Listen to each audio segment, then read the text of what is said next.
there were 2 or 3 separate actual interviews that lasted about half an hour, 40 minutes. One was a general, meant to be general, sort of why medicine. It did diverge a bit into science, but it was meant to be general. And then there was a actual science one. Yeah, so I had 2 interviews that were about 20 minutes with 2 I think they're now supervisors normally, but they were both basically completely science based.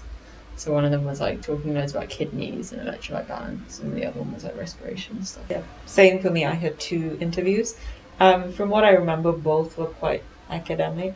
So both of them were sort of to test your critical thinking. So testing you on an area of knowledge where you didn't really know it, but more of seeing whether you could derive things from first principles.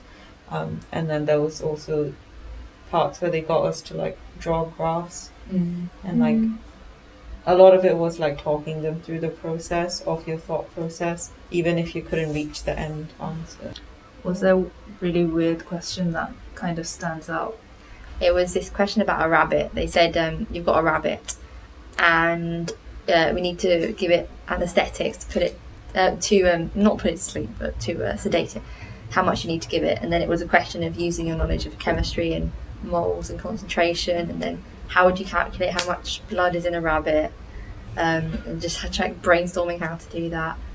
And then that went on to, they linked it to graphs, and it was what do you think the concentration over time would be of a drug? So once you get to the end, you look back and think, oh, actually that makes sense now. But at the beginning, it's really strange. I did get quizzed on my personal statement more than other medical schools, but in a strange way.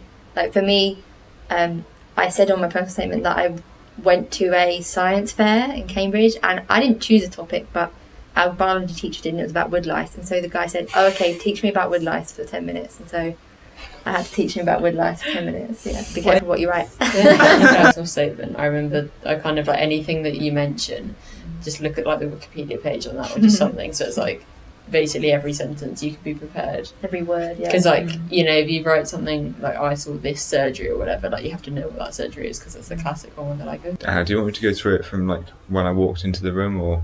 Yeah. Okay, so I walked into the room. There were so the first interview I had was a 10-minute chat, really, or 15-minute chat. That was basically to calm me down ahead of my more serious 2 other interviews. It was also used as a screening to make sure I wasn't insane or extremely antisocial, and it was a little bit about my personal statement as well.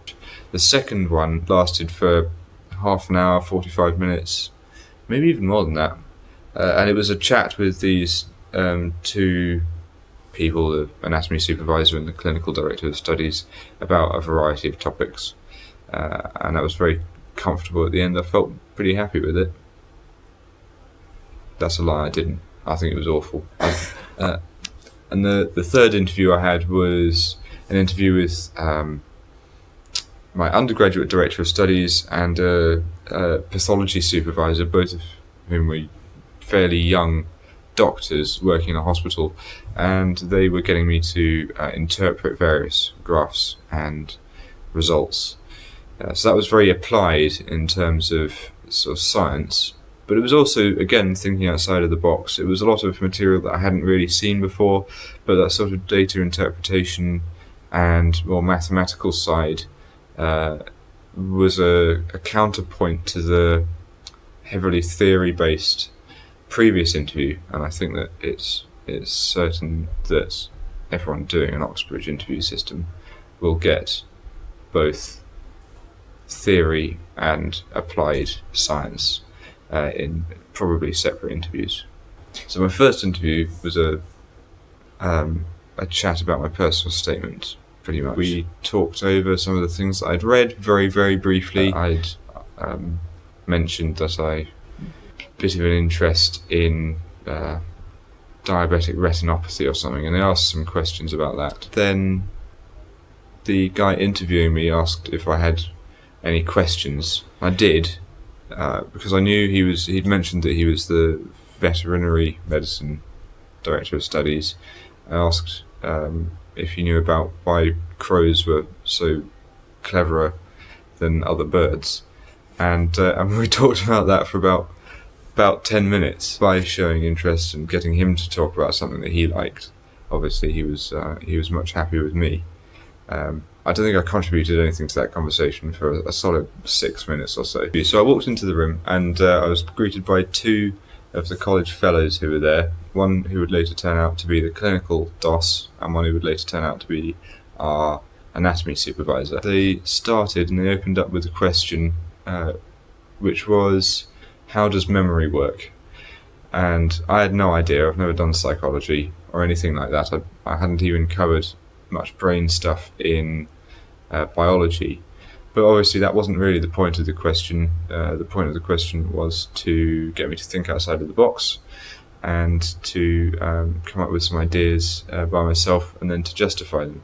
So I did. I remembered I'd read an article about some computer storage methods that were being developed centering around molecules in different phases or something. So I said, well, maybe that's how it works in different brain cells or something. And obviously that is completely wrong, but because I had a bit of knowledge that I could then build off and theorize about, they were very happy with that, I think. I was asked about blood types. I was given a graph and a pie chart with no labels on at all.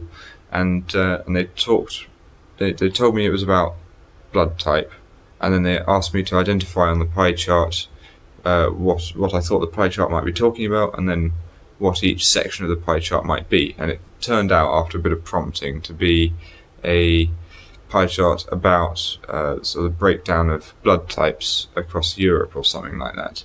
And they later talked through how it works, and they gave me information and asked me to apply it to the graphs and how it was relevant for things like blood transfusions, I think. In my third interview I was given a graph showing the concentration of a particular molecule, or multiple molecules, I think.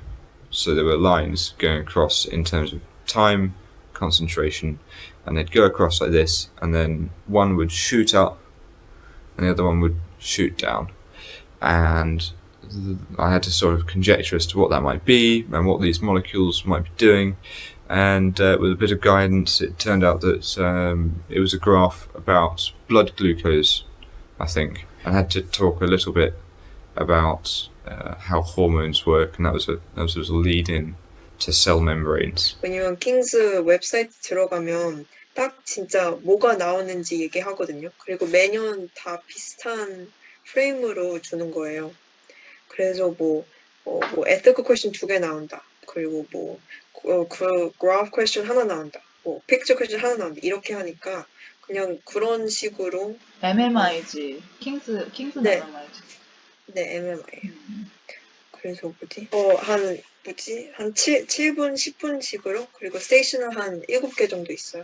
스테이션마다가 한 10분인데 질문은 한 3분, 5분밖에 안 걸려요. 그래서 인터뷰마다 딱 질문은 한 3가지밖에 없어요. 그리고 그 다른 질문은 물어보면 안 돼요. 그 인터뷰가.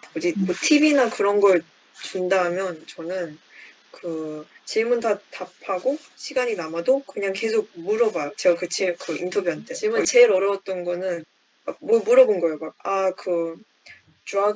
drugs를 regulate 하는 organization 이름이 뭐냐. 그걸 물어봤는데 제가 그거 몰랐어요. 그래서 여긴가? 그리고 여긴 아니에요. 그리고 모르겠어요. 그때는 조금 어색하긴 했는데.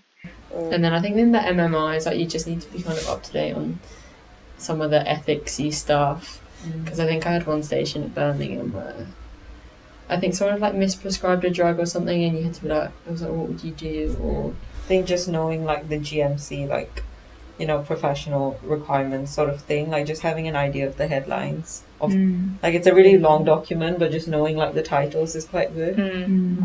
So that you get to justify your answer in those sort of ethics stations. For Bristol, I was given a X-ray of a leg and asked to say what was wrong with it. Obviously, I didn't know what was wrong with it. I'd never seen an X-ray of a leg before, really. But that was, again, asking us to think outside the box and apply knowledge that we had to a situation that we didn't know much about. Exeter, interviewed at Exeter. That was when they asked me about junior doctor strikes. One interesting thing that I did come across in my Southampton interview was a group interview where they got a bunch of us round a table and asked us to have a chat or have a discussion and say what we thought about a particular law about medicine. It was something like that. But the whole point of it wasn't to see what we thought about this particular law or our own ethical stances. It was to have a look at our teamwork and communication skills as a group. So what they were very obviously looking for there was for people not to dominate the conversation and try to show off with their own knowledge. It was for people to allow others to speak. So I think the people who did best in that one were the people who didn't contribute anything necessarily themselves or only contributed a bit, but also helped the people that hadn't talked to talk. That's what I did. I got the place. Hey. What else did they ask me?